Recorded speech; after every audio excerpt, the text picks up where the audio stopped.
అందరికీ నమస్కారం. నేను మీ నాగలక్ష్మి రాజపూడి. అందరు ఎలా ఉన్నారు? బాగున్నారు అనుకుంటున్నాను. జై శ్రీరామ్, శ్రీమాత్రే నమః. Welcome to my channel Rajapudi blogs.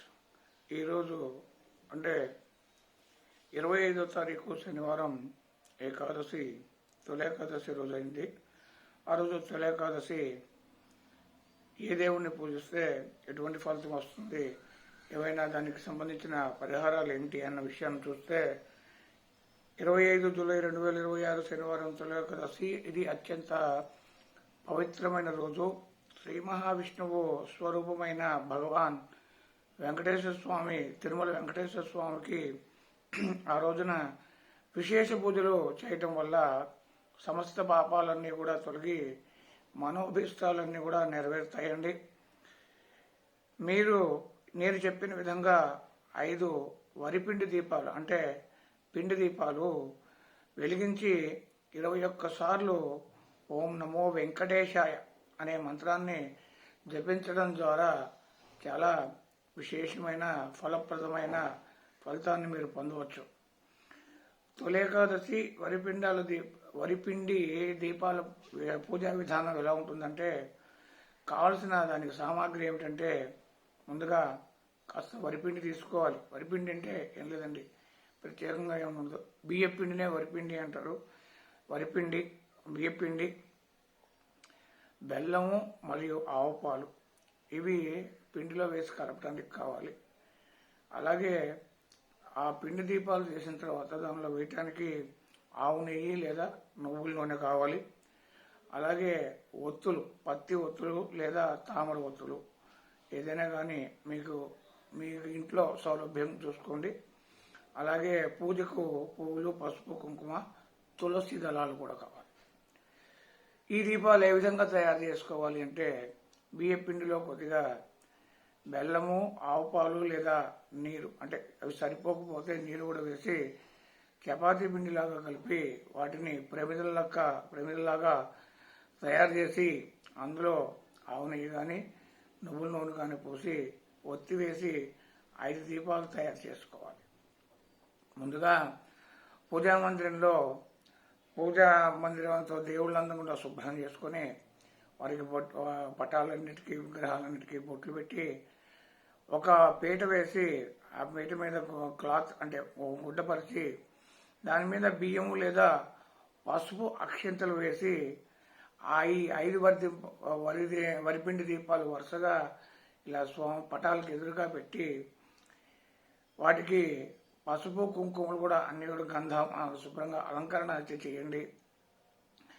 అలా చేసిన తర్వాత నూనె పోసి వత్తి వేసి వెలిగించండి. శ్రీ వెంకటేశ్వర స్వామి వారి మరియు ఆయన యొక్క అవతారమైన వెంకయ్య స్వాముల చిత్రపటాలు ఏమన్నా ఉంటే ఆ పటాలు ఎదురుగా వీటిని పెట్టి దీపారాధన చేయండి. ఆ తర్వాత నామజపము, ధ్యానం. దీపాలు వెలిగించిన తర్వాత ప్రశాంతంగా కూర్చొని 21 సార్లు నమో వెంకటేశాయ అనే మంత్రాన్ని జపించండి. వీలైతే ఒక మాల అంటే జపమాల మీ దగ్గర ఏమైనా ఉంటే ఆ జపమాలలో 108 పూసలు ఉంటాయి కాబట్టి 108 సార్లు ఒక మాల పారాయణం చేయండి. ఓం నమో వెంకటేశాయ అనే మంత్రాన్ని పారాయణం చేస్తే ఇంకా చాలా శ్రేష్టం. అలాగే శ్రీ అవధూత వెంకయ్య స్వామి నమః అనే నామాన్ని కూడా మీరు అవకాశం ఉంటే పఠించవచ్చు, పారాయణం చేయవచ్చు. ఆ తర్వాత స్వామివారికి తులసి తీర్థం, కొబ్బరికాయ, పండ్లు లేదా పాయసాన్ని నైవేద్యంగా సమర్పించండి. అలాగే ధూపం అంటే అగరబత్తులు మరియు కర్పూర హారతి ఇవ్వాలండి. అలా ఇచ్చిన తర్వాత స్వామివారి యొక్క పూజ మొత్తం పూర్తవుతుంది. అలా పూర్తయిన తర్వాత వీలైతే మీరు ఉపవాస దీక్ష చేయడానికి అవకాశం ఉంటే, ఉపవాసం ఏమైనా చేయదలుచుకుంటే ఏకాదశి రోజున పాటించవలసిన విశేషమైన నియమావళి ఏంటంటే చెప్తానండి. ముందుగా నెంబర్ 1 ఉపవాసం. ఏకాదశి రోజున వీలైనంత వరకు ఉపవాసం లేదా ఉపవాసం ఉండలేని వాళ్ళు కొంచెం లైట్గా ఏదైనా ఫలహారం చేయవచ్చు. ఫలహారం తీసుకోవడం వల్ల చాలా మంచిది.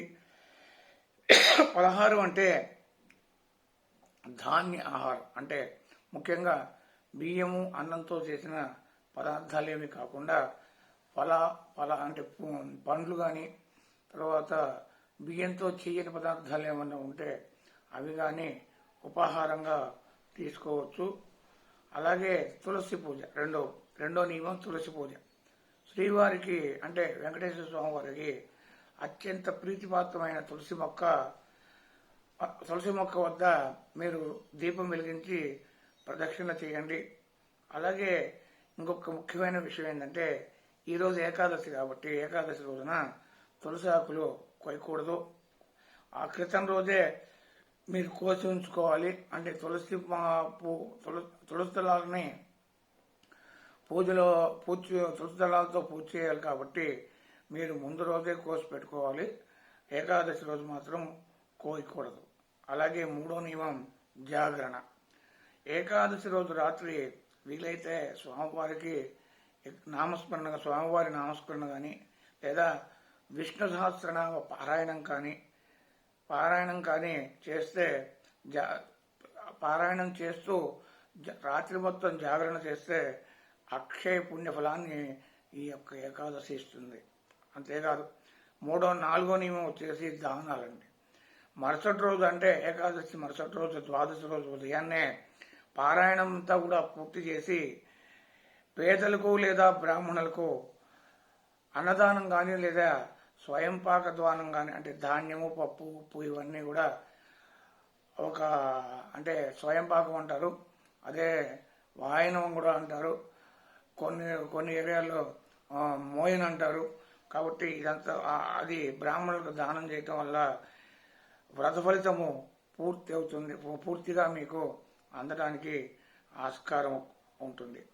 అంతేకాదు పూజ పూర్తయ్యాక వరిపిండి దీపాలు అంటే కొండెక్కిన తర్వాత శాంతించిన తర్వాత ఆ పిండి ప్రమిదలు ఏవైతే ఉంటాయో అవి బయట ఎక్కడా పారేయకుండా మీకు దగ్గరలో అవకాశం ఉంటే గోమాతకు పెట్టండి, ఆవుకు తినిపించండి.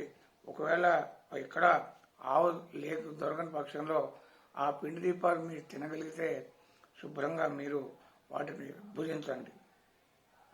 ఈ తొలేకాదశి పర్వదినాన శ్రీ వెంకటేశ్వర స్వామి మరియు వెంకయ్య స్వామి అనుగ్రహంతో మీ కుటుంబానికి ఆరోగ్యాలు అష్టైశ్వర్యాలు కలగాలని కోరుకుంటూ మీ నాగరాజ్ శర్మ రాజ్పూడి.